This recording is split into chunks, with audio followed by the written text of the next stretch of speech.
വീണ്ടും ഒരു അധ്യയന വർഷത്തിലേക്ക് നമ്മുടെ കുഞ്ഞുങ്ങൾ പ്രവേശിച്ചു കഴിഞ്ഞു. അതിവേഗം പായുന്ന ഈ ലോകത്ത് മത്സരിച്ച് ജയിക്കുന്നവർക്ക് മാത്രം ഇടം കൊടുക്കുന്ന കൂണുകൾ പോലെ മുളച്ചു പൊന്തുന്ന എൻട്രൻസ് കോച്ചിങ് സെൻ്ററുകളുടെ കാലത്ത് ചില കുട്ടികളുണ്ട് കൂടെ ഓടുന്നവനോടൊപ്പം എത്താൻ കഴിയാതെ കിതച്ചു പോകുന്നവർ. അവരെയും കൂടി പരിഗണിക്കേണ്ടത് നമ്മുടെയൊക്കെ ഉത്തരവാദിത്തത്തിൽപ്പെട്ടതാണ്. ഡിസ്ലെക്സിയ അഥവാ പഠന വൈകല്യം ഒരു ലക്ഷണവും ഇവർ ആദ്യം കാണിക്കില്ല.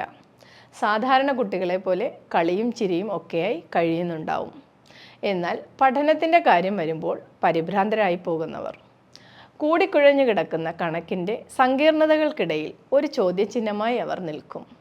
പരിശ്രമിക്കാഞ്ഞിട്ടല്ല, ഒരു പക്ഷേ അവരെ പോലെ പരിശ്രമിക്കുന്നവർ പോലും ചിലപ്പോൾ കാണില്ല. അക്ഷരങ്ങളുടെയും അക്കങ്ങളുടെയും ഒക്കെ ഒരു ഓറിയൻറ്റേഷൻ ഇക്കൂട്ടർക്ക് ലഭിച്ചെന്ന് വരില്ല.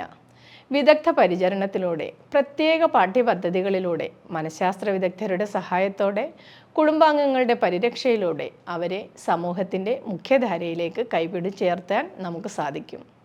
ഒരു ചേർത്ത് നിർത്തൽ, ഒരു ചെറു പുഞ്ചിരി, ഇവയൊക്കെ മതി അവരും നമ്മോടൊപ്പം നിൽക്കാൻ. തോറ്റുപോയവന് ജയിച്ചെന്ന് ധരിക്കുന്നവരുടെ ഒരു കൈത്താങ്ങ്.